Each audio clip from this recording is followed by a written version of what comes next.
Okay, so we're back. Here we are going to be verifying the following identities. So since we're verifying, this goes back to 8.2 of proofs. So this is our answer, and we want to show how to get here, okay?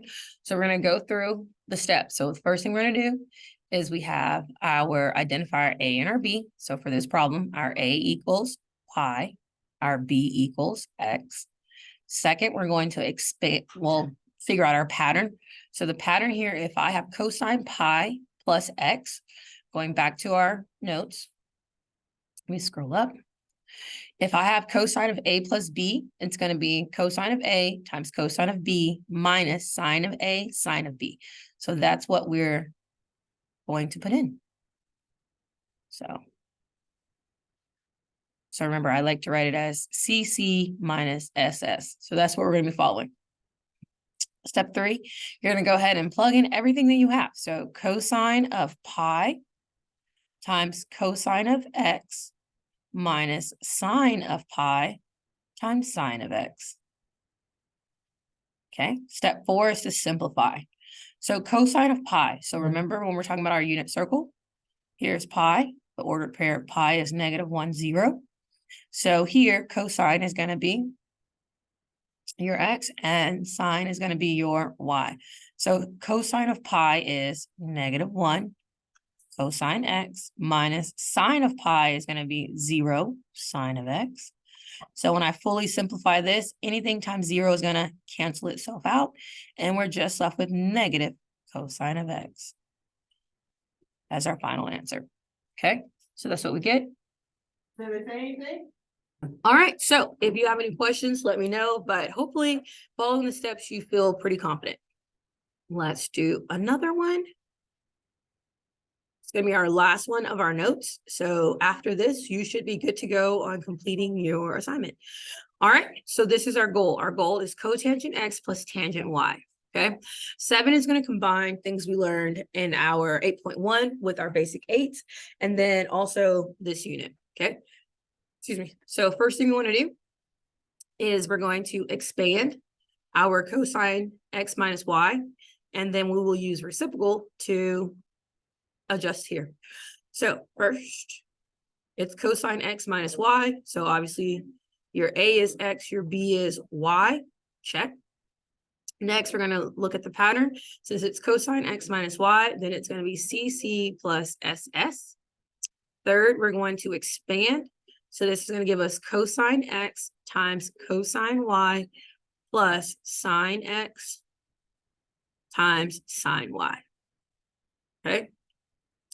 Fourth is to simplify, where there's really nothing else I can do to simplify this. So this is where we're at. Oh. Okay. Then now we're going to deal with this part. Okay. The cosecant x, secant y. So I'm going to bring this down. But when I bring down cosecant x, I'm going to go ahead and turn it into 1 over sine, because remember we talked about turning everything into terms of sine and cosine. Okay, and then secant y, so this is our reciprocal. And then I'm going to use reciprocal again. And it's going to give me times 1 over cosine x. Cosine y, I'm sorry. All right, so I'm going to simplify this, clean it up a little bit. So now I have 1 over sine x cosine y times cosine x cosine y plus sine x sine y. Okay, anytime I have sorry for that. An expression, a number outside of parentheses, I'm going to distribute. So I'm going to distribute. When I distribute, if I can eliminate, I'm going to eliminate, but I'm going to write it all out and then eliminate so that you can see the process. So I distribute, this is going to become cosine x, cosine y, all over sine x, cosine y, plus sine x, sine y, all over sine x, cosine y. Okay, so now I can eliminate cosine y, sine x. After I'm done eliminating, I'm left with cosine. Scroll down a little bit. Cosine x over sine x plus sine y over cosine y. Okay, now I can use the ratio